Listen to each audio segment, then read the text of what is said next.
जी अस्सलाम वालेकुम। अभी हम अपना क्लास शुरू करते हैं और हम सबसे पहले कुछ इंटरव्यूज के क्वेश्चंस देखेंगे, क्योंकि इस बैच में साइंस कैटेगरी के कैंडिडेट्स ने भी ज्वाइन किया हुआ है ये क्लास आज का। तो मैं चाहूंगा कि पहले जो जनरल नॉलेज के क्वेश्चंस पूछे जाते हैं इंटरव्यू में, एसएसटी के इंटरव्यू में जो पूछे जा रहे हैं, उनको कुछ हम सॉल्व करें। और उनके बाद साइंस कैटेगरी के कैंडिडेट्स लीव कर सकते हैं, वो जा सकते हैं ये क्लास छोड़कर। अगर वो हमारे साथ ये क्लास सारा देखना चाहें तो देख सकते हैं। पहले मैं ये पास्ट जो इंटरव्यूज हुए हैं एसएसटी के, उनके कुछ सॉल्व करवाऊंगा क्वेश्चंस। उसके बाद हम इस्लामियात सब्जेक्ट पे चले जाएंगे और कुछ टॉपिक्स इस्लामियात का करेंगे। अभी ये जो मैंने पहला जो सवाल लिया है, ये साइंस कैटेगरी के शागिर्द से किया गया कि व्हाट इज सार्क। पहले सार्क का पूछा, उसने बताया होगा, जवाब दिया होगा, तो फिर उससे दूसरा सवाल किया गया, what is the full form of SAARC. तो अगर आपसे पूछा जाए कि व्हाट इज सार्क, आप कहेंगे SAARC is a regional organisation of 8 South Asian countries. ये कहकर फिर उसका ऑब्जेक्टिव्स, आप उसके जो ऑब्जेक्टिव्स हैं वो आप बताएंगे। Its objectives are. अब ये इनके ऑब्जेक्टिव्स हैं, इन पे आपने रट्टा ही लगाना है। रीजनल ऑर्गेनाइजेशंस क्या करती हैं, आप देखें। जो रीजनल, जैसे कि ये एक टेरिटरी है, इसमें फॉर एग्जांपल इतने गांव हैं, ये गांव हैं, तो इन गांवों की एक तंजीम होगी, उसे कहा जाएगा रीजनल ऑर्गेनाइजेशन। और वो क्या क्या तंजीम बना के क्या करेंगे, कहेंगे कि हमने खुशहाली ले आनी है, हमने अपने इकोनॉमिक जो रिलेशन है उनको मजबूत करना है, लोगों की जिंदगी बेहतर करनी है, अमन ले आना है, सिक्योरिटी प्रोवाइड करनी है। तो ये चीजें आप ना कॉन्सेप्चुअल थोड़ा समझ ले तो भी काम आप इंटरव्यू में चला लेंगे। तो सार्क का क्या ऑब्जेक्टिव्स कौन से हैं? ये है to promote economic growth and cooperation, to improve living standards of people, to strengthen national security, to enhance cultural and social ties. ये इनके ऑब्जेक्टिव्स हैं। आपने एक अगर सारे याद नहीं है इंटरव्यू में, तो एक दो तो जरूर आपने बताना है। एक तो इकोनॉमिक कोऑपरेशन होती है, और फिर सोशल डेवलपमेंट के लिए भी बातें करते हैं, उनके लिए भी कोऑपरेट करते हैं। तो इस तरह से आप इनको और समराइज करके पेश कर सकते हैं। अच्छा जी, फुल फॉर्म क्या है? यहाँ पे मैंने भी फुल फॉर्म मैं भी लिखना भूल गया हूँ। कौन क्या है इसका full form?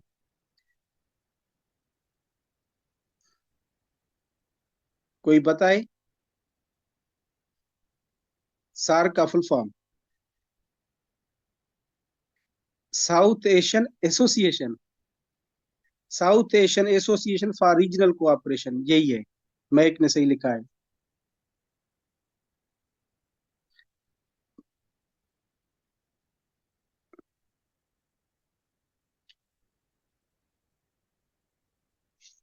South Asian association for regional cooperation. ऐसे पे साउथ एशियन, उसके बाद एसोसिएशन। मैं यहाँ पे लिखूं साउथ एशियन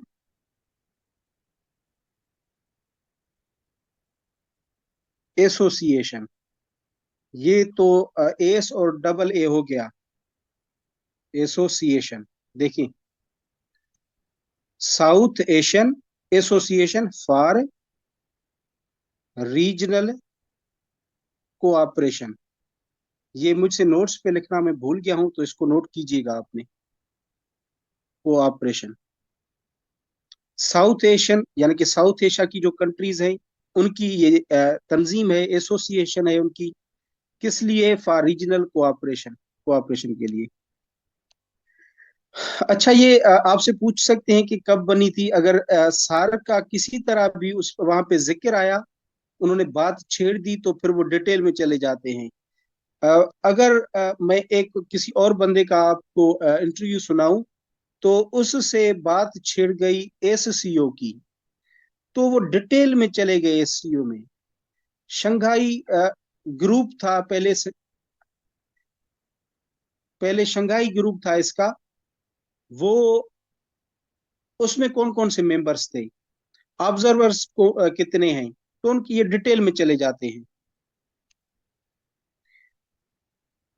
फॉर्मेशन कब बनी? 8 दिसंबर 1985 को। मेंबर्स 8 हैं, इन्हीं 8 मेंबर्स ने मिलकर ये ऑर्गेनाइजेशन बनाई थी। ये कोई एक बंदा नहीं बना था कि एक बंदे ने बना ली तो हम उस पे, ये सारे इकट्ठे होके ममालिक जो है पहले थोड़े होते हैं, फिर मेंबरशिप बढ़ती भी है, लेकिन ये शुरू में ही इन्होंने बनाई थी। अफगानिस्तान, पाकिस्तान, इंडिया, बांग्लादेश, भूटान, नेपाल, श्रीलंका, मालदीव्स, ये 8 मेंबर कंट्रीज हैं और 9 ऑब्जर्वर्स हैं। ऑब्जर्वर्स एसपीएससी के पैनल जो मेंबर्स हैं, इंटरव्यू लेने वाले, वो पूछते हैं, इसको इग्नोर ना कीजिएगा, ऑब्जर्वर्स कितने हैं। अब ऑब्जर्वर्स क्या है, क्या रोल होता है? जो ऑब्जर्वर्स कंट्रीज होती हैं, ये भी कंट्रीज ही होती हैं। 9 कंट्रीज, अगर आप गूगल करेंगे तो उनके नेम्स आ जाएंगे कि ये कंट्रीज ऑब्जर्वर हैं सार्क की। अब उनका काम क्या होता है? वो एक तो मेंबर नहीं होते, नॉन मेंबर होते हैं वो, लेकिन उनको ये प्रिविलेज दिया जाता है कि वो ऑर्गेनाइजेशन की एक्टिविटीज में, डिसीजन मेकिंग में कोई एज अ कोई सजेशन, एज अ एक्सपर्टीज वो काम कर सकते हैं, वो रोल प्ले कर सकते हैं, और ऑर्गेनाइजेशन की जो तमाम एक्टिविटीज हैं उनमें पार्टिसिपेट कर सकते हैं। वो मेंबर्स नहीं होते, बस जस्ट नॉन मेंबर्स होते हैं और ऑब्जर्वर्स होते हैं। इनका जो सेक्रेटरी जनरल है अब वो है गुलाम सरवर, ये बांग्लादेश का है, और इनका जो हेडक्वार्टर्स है वो खटमंडू में है, नेपाल में। अब मैं आपको ये चीज दिखाऊंगा आगे चल के। ये आप मैप देख रहे हैं, यही कंट्रीज हैं। यहाँ से अफगानिस्तान हो गया, पाकिस्तान, इंडिया, नेपाल, ये भूटान, ये बांग्लादेश, ये श्रीलंका, और एक और कंट्री भी है ना, वो नीचे है। 1 2 3 4 5 6 7, एक और कंट्री है, वो कहाँ गया? ये मालदीव्स। ये यहाँ पे ये चीज कोई मालदीव्स की है, तो मालदीव्स भी, एक मिनट, हाँ मालदीव्स भी इनका मेंबर है। अच्छा, एक इंटरव्यू था, किसका इंटरव्यू था? लेक्चरर इस्लामियात का। लेक्चरर इस्लामियात में एक यहाँ की, हमारे सिटी की गर्ल थी, वो अपीयर हुई। तो उससे पूछा कि कोई भी साउथ एशिया के 3 कंट्रीज का नाम बताएं हमें। उसने उसे नहीं आया, उसे नहीं पता था कि पाकिस्तान भी साउथ एशिया में है, उसने नहीं बताया। फिर पूछा चले कि हमें मिडिल ईस्ट के किसी भी 2 कंट्रीज के नेम्स बताएं। तो इस बात को इग्नोर मत कीजिएगा कि ये चीजें जो मैप पे मैं दिखा रहा हूं वो आपसे नहीं पूछेंगे, आपसे यकीनन पूछेंगे। तो ये मैप आप जहन में रखें, और इसी तरह से ये मेंबर कंट्रीज जो है वो भी आपको याद हो जाएंगे। अब ये है ही साउथ एशिया, इन साउथ एशिया वालों ने एक तंजीम बनाई हुई है, उस तंजीम का नाम है सार्क। अफगानिस्तान, ये चीजें आप नोट कर लें, आगे चलते हैं हम। अब उसके बाद एक और रीजन है, साउथ ईस्ट एशियन। अब दोनों की कंट्रीज में आप थोड़ा बहुत डिफरेंस देख लें, हो सकता है आपसे इंटरव्यू में पूछें साउथ ईस्ट एशियन की कौन सी कंट्रीज हैं, कोई भी 2 बताएं।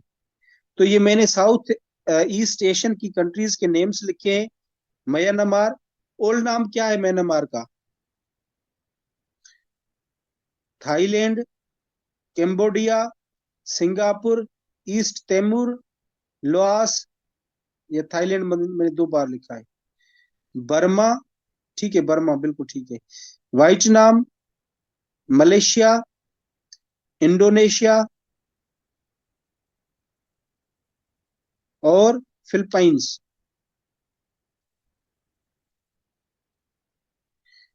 ये साउथ, ये भी आपने नोट करना है अपने रजिस्टर पे। ये पूछ सकते हैं कि south east Asian, south east Asia के 2 कंट्रीज या फिर 3 कंट्रीज आपसे पूछ सकते हैं। अब इन्हें याद कैसे किया जाए, ये मैप के थ्रू आप याद करें, आपने रट्टा नहीं लगाना, थोड़ा बहुत समझना है। अब ये मैप देखें, अगर ये ऊपर होगा ये म्यांमार, उसके बाद ये लाओस, ये थाईलैंड, ये वियतनाम की ये पट्टी जो है, ये कंबोडिया, ये मलेशिया, और ये जो ये है ये इंडोनेशिया है, ये इंडोनेशिया, ये यहाँ पे सिंगापुर है, ये भी मलेशिया का है कंट्रीज, ये फिलीपींस रहा, ये ईस्ट तिमोर रहा। तो ये जो भी कंट्रीज हैं ये हैं साउथ ईस्ट एशिया कहलाती हैं।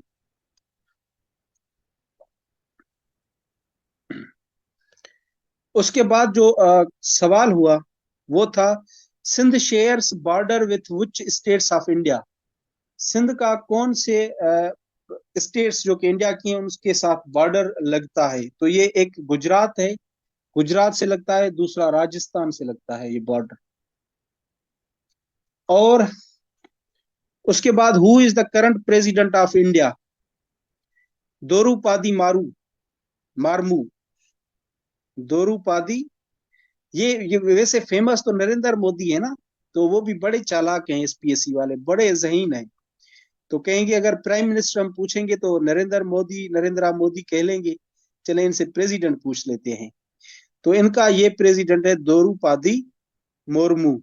ठीक है, ये 15th प्रेसिडेंट है इनके, और 14th प्रेसिडेंट है नरेंद्र मोदी है पाक इसका इंडिया का। अच्छा, आप थोड़ी थोड़ी बहुत असाइनमेंट्स देता हूँ ना। पाकिस्तान का जो प्रेसिडेंट है वो उसका नंबर क्या है, कौन सा प्रेसिडेंट है। और प्राइम मिनिस्टर जैसे मैंने यहाँ पे लिखा है 15th है, यहाँ पे लिखा है मैंने 14th है।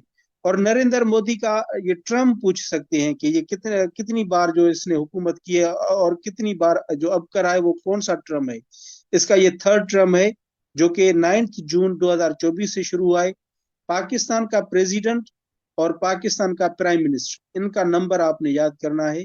और साथ ही ये यूएसए के प्रेसिडेंट का भी नंबर पूछते हैं, अभी ट्रम्प साहब हुए हैं तो उनका भी आपने ये चीज नोट करनी है। अच्छा, अगर प्रेसिडेंट पे आते हैं तो कुछ प्रेसिडेंट अभी अभी रिसेंटली हुए हैं।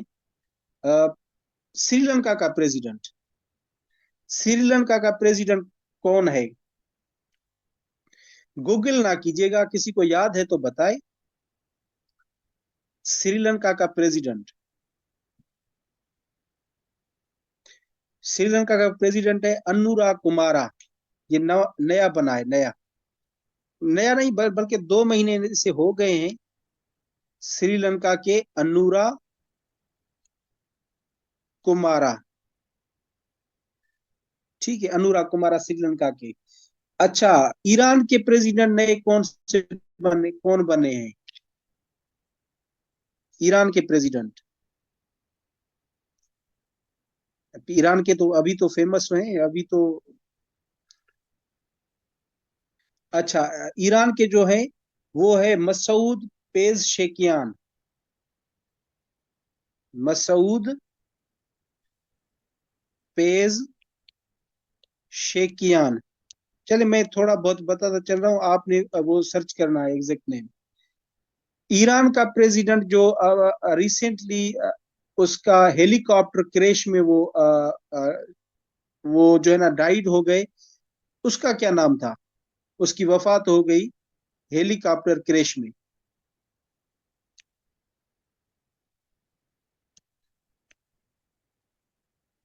इब्राहिम रईसी, बिल्कुल।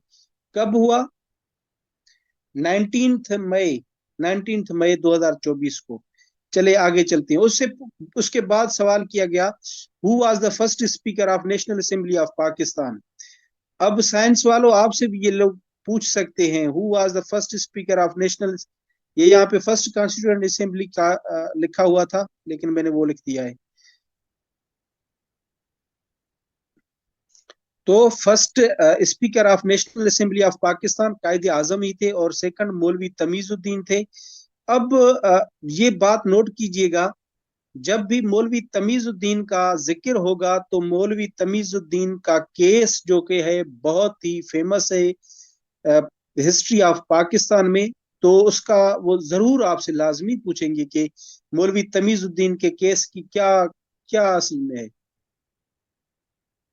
हसन नसरुल्लाह इसका नहीं था, वो तो लबनान का था। चलें इसको देख लें थोड़ा बहुत। मौलवी तमीजुद्दीन को, ये फर्स्ट कॉन्स्टिट्यूएंट असेंबली के सेकंड स्पीकर थे। अब होता क्या है, 1954 में governor general Ghulam Mohammad dissolved the first constituent assembly. मौलवी Tamizuddin filed case in the High Court, Karachi, and won the case. The government filed petition in the federal court where they won, and Maulvi Tamizuddin lost the case. अब हुआ यूं था कि first constituent assembly जो कि है वो बनी थी 26 जुलाई 1947 को, और उनका फर्स्ट जो सेशन हुआ था वो तो बाद में हुआ था। उसका काम क्या था, फर्स्ट कॉन्स्टिट्यूएंट असेंबली जो थी बनी थी, उसका काम क्या था? उसका काम था कि आपने जो नया पाकिस्तान बना है ये कॉन्स्टिट्यूशन इनका बनाना है, कॉन्स्टिट्यूशन बनाना है। तो ये काम कर रहे थे जब से पाकिस्तान बना था। तो इस कॉन्स्टिट्यूंट असेंबली को, ये पहले इसके 69 मेंबर्स थे। ये भी पूछे जाता है, इंटरव्यू में सवाल पूछते हैं कि फर्स्ट कॉन्स्टिट्यूंट असेंबली में कितने मेंबर्स थे? 69 मेंबर्स थे। फिर उसके बाद 10 और मजीद इसमें ऐड कर दिए गए थे, तो ये 79 बने थे। और इनमें एक खातून थी, वुमेन मेंबर। अब ये भी आपकी असाइनमेंट है, कुछ काम आपके लिए भी होना चाहिए। तो उसमें जो फर्स्ट वुमेन थी वो कौन थी? तो इस कॉन्स्टिट्यूशन को जब कायदे आजम की रहलत हुई, उसके बाद 1994 में गवर्नर जनरल ने इस कमिट जो कॉन्स्टिट्यूंट असेंबली थी इसको खत्म कर दिया। क्यों खत्म कर दिया? कि कोई ये कुछ ऐसी कवानीन जो है ना सोच रहे थे जिसमें फौजी थे जो कि उनको बड़ा नुकसान था। उसे ये बात चल गई कि ये कानून ऐसा बनेगा कि आपको इसमें से नुकसान होगा। तो जनाब गवर्नर जनरल गुलाम मोहम्मद ने इस कॉन्स्टिट्यूंट असेंबली को ही खत्म कर दिया। और फिर क्या हुआ, इसने कोर्ट में फाइल किया। अब देखिए, क्या गवर्नर जनरल इसको पावर है? पावर था कि आप कॉन्स्टिट्यूंट असेंबली को जो है ना वो तोड़ दें, उसको खत्म कर दें। उसने कहा कि अभी पाकिस्तान जो कि है वो रिपब्लिक नहीं बना। रिपब्लिक नहीं बना क्या मतलब है? कि अब से खुद मुख्तियार जो है ना पाकिस्तान नहीं बना, अभी भी पाकिस्तान की डोमिनियन स्टेटस था। डोमिनियन स्टेटस का क्या मतलब होता है? कि हुकूमत अपनी हो, पाकिस्तान की हो, लेकिन ऊपर जो कोई किंग बैठा हो उसकी भी अथॉरिटी उनके ऊपर हो। तो जब पाकिस्तान और इंडिया दोनों बने थे तो उनका जो पहला स्टेटस था वो डोमिनियन स्टेटस का था। और वो अंग्रेजों के बनाए हुए जो कवानीन थे, एक्ट थे, 1935 वाला जो आया था कानून, उसके तहत पाकिस्तान में जो ना ये कॉन्स्टिट्यूंट असेंबली वगैरह बनी थी। अब मौलवी तमीजुद्दीन ने कहा कि गवर्नर जनरल को किसी भी कानून में अख्तियार ही नहीं है, पावर ही नहीं है कि वो असेंबली तोड़े। क्यों? क्योंकि पाकिस्तान अभी तो खुद मुख्तियार नहीं है, रिपब्लिक भी नहीं बना, अभी तक हम उनके अंडर में हैं। तो इससे चाहिए था कि ऊपर से इजाजत लेता, या फिर कोई कानून ऐसा होता जो इसको ये अपॉर्चुनिटी प्रोवाइड करता कि आप असेंबली तोड़ सकते हैं। लेकिन ऐसा नहीं हुआ। कोर्ट ने बिल्कुल इसकी हाई कोर्ट में, इसने सिंध हाई कोर्ट में केस फाइल किया मौलवी तमीजुद्दीन ने, और वहां पे जज ने इसकी बात मानी कि आप बिल्कुल ठीक है। और केस को जो है ना ये कहा कि जो गवर्नर गुलाम मोहम्मद है, असेंबली उनका तोड़ना सही नहीं, असेंबली को फिर से वो बनाया जाए। फिर क्या हुआ कि ये गवर्नमेंट है, अब गवर्नमेंट हार तो नहीं मानेगी ना। ये ले गए फेडरल कोर्ट में, सारी उसी को पटिशन दाखिल कर दी उस डिसीजन के खिलाफ। वहां पे 5 जजेस थे। 5 जजेस में से 4 जजेस ने फैसला इसके गवर्नर जनरल गुलाम मोहम्मद के हक में सुनाया कि मौलवी तमीजुद्दीन सही नहीं है, गलत है। और एक जज था जिसने अ, इसकी फेवर में डिसीजन दिया था, मौलवी तमीजुद्दीन की फेवर में। और वो जज कौन था? वो जस्टिस कॉर्निलियस था, ये अंग्रेज था, कॉर्निलियस। और ये जो जजेस की बेंच सुन रही थी, उनका चीफ जस्टिस कौन था उस वक्त? जस्टिस मुनीर अहमद था, जस्टिस मुनीर अहमद। तो ये उसकी वो कहानी है।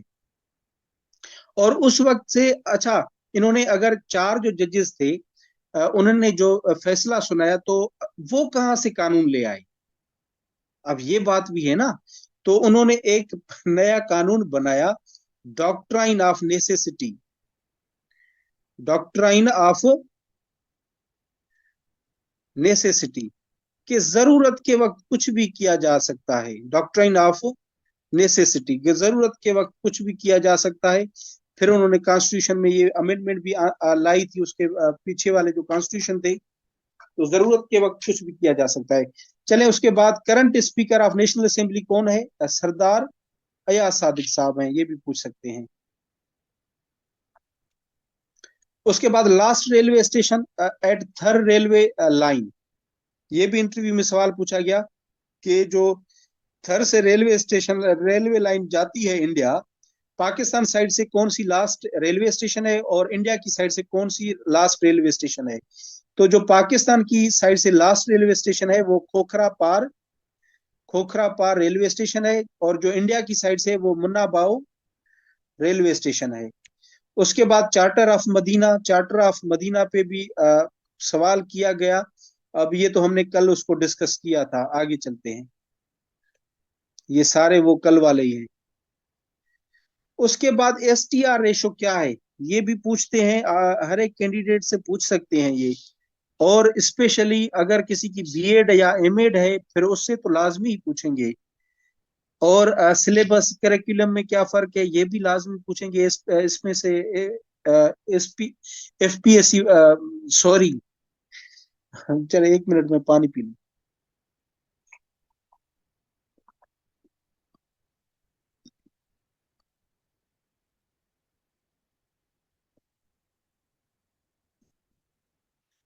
STR stand for student teacher ratio. अब ये एक पॉलिसी है। पूछा तो इतना गया, लेकिन आपको थोड़ी बहुत अंडरस्टैंडिंग होनी चाहिए कि STR है क्या। ये policy of placement of teachers है, कि कितने उस्ताद हम रखें according to number of students. कितने स्टूडेंट हो तो उन पे कितना, कितने उस्ताद हो। अब ये कैसे कैलकुलेट किया जाता है? चले, अगर आप ना, एक तो आपका हो गया स्कूल, स्कूल है या फिर कॉलेज है, उसमें कितने कैंडिडेट्स हैं? अगर आप कहें कि उसमें है कैंडिडेट्स हैं 200, 200 कैंडिडेट्स हैं, ठीक है। अब 200 कैंडिडेट्स हैं, और कैंडिडेट्स यानी कि शागिर्द 200 हैं, टीचर्स कितने हैं? टीचर्स हैं 10। तो हर एक टीचर कितने कितने कैंडिडेट्स को पढ़ाएगा? तो इसको डिवाइड किया जाता है 10 से। ये यहां से जीरो गया, ये यहां से जीरो गया, यानी 20 स्टूडेंट पे एक टीचर होना चाहिए उसमें। अब ये क्लास में भी बनाया जा सकता है कि एक क्लास में कितने हैं और कितने उस्ताद होने चाहिए। ये जो वो ना करते हैं कि कभी आपने सुना होगा, आपने हाई स्कूल में पढ़ते हैं, तो for example class 6A, class 6B, class 6C, जब बच्चे बढ़ जाते हैं और वो जो नंबर वो डिसाइड करते हैं कि 40 का एक हम क्लास बनाएंगे, और 40 से ऊपर चले गए तो वो क्लास B फिर बनाते हैं। तो सिंध गवर्नमेंट ने अपनी पॉलिसी में ये मेंशन किया है कि अब हम 30 जो हैं कैंडिडेट्स हैं, उन पे हम एक टीचर अपॉइंट करेंगे। 30 स्टूडेंट्स को, इससे कहा जाता है standard STR। Sindh education department ने ये दिया है, स्टैंडर्ड STR क्या है। जब आपसे पूछेंगे कि व्हाट इज STR, उसके फौरन बाद वो आपसे पूछेंगे कि what is the standard ratio of STR। कमल, मैंने रिसेंटली यही पढ़ा था। 2021 वाली पॉलिसी में ये है, 2021 वाली। अगर वो अब कोई रिसेंटली कोई चेंज हुई है तो मे भी हो। 2021 वाली पॉलिसी में ये 30 रेशो था। ये कंफर्म करें हमें।